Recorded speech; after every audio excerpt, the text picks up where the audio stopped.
জাতিসংঘ নিরাপত্তা পরিষদে নিজেদেরকে অলিখিত স্থায়ী সদস্যই বানিয়ে ফেলেছিল জার্মানি।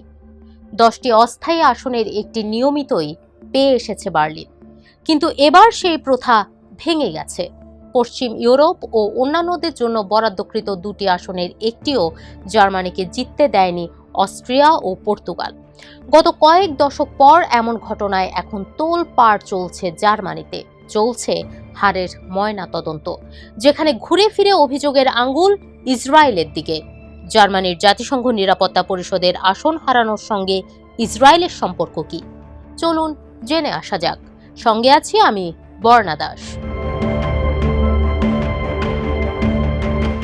15 সদস্যের জাতিসংঘ নিরাপত্তা পরিষদের স্থায়ী সদস্য 5টি: যুক্তরাষ্ট্র, যুক্তরাজ্য, ফ্রান্স, রাশিয়া ও চীন।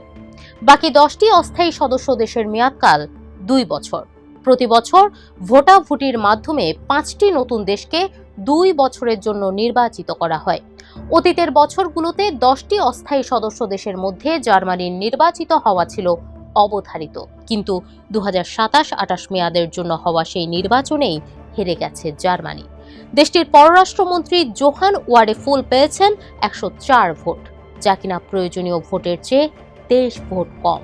অথচ এই নির্বাচনের আগেও ওয়ারেফুল নিউ ইয়র্কে গিয়ে প্রায় 80 জন মন্ত্রী ও রাষ্ট্রদূতের সঙ্গে বৈঠক করে জার্মানির পক্ষে সমর্থন আদায়ের চেষ্টা করেছেন।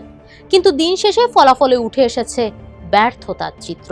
দীর্ঘ কয়েক দশক পর এমন ব্যর্থতায় বিরোধীদের তীব্র তোপের মুখে পড়েছে ফ্রেডরিক মের্জের সরকার।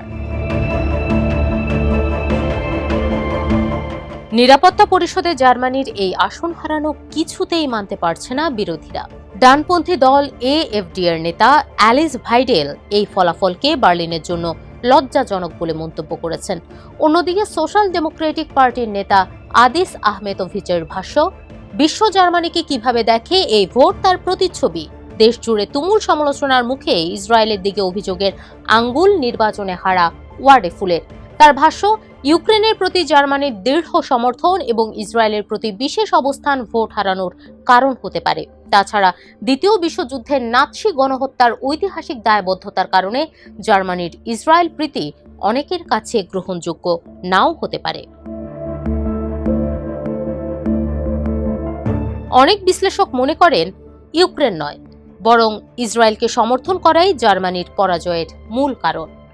এ ব্যাপারে কুইন্স ইনস্টিটিউটের ভাইস প্রেসিডেন্ট ট্রিটা পার্সি বলেন, অস্ট্রিয়া ও পর্তুগালও ইউক্রেনকে সমর্থন করে, তাই ইউক্রেন প্রশ্নে জার্মানির অবস্থানকে দায়ী করা যায় না, বরং গাজায় ইসরায়েলের কর্মকাণ্ডকে সমর্থন করা এবং আন্তর্জাতিক আইন ও জাতিসংঘ সনদের প্রশ্নে ইসরায়েলের পক্ষে অবস্থান নেওয়ার কারণেই জার্মানি সমর্থন হারিয়েছে।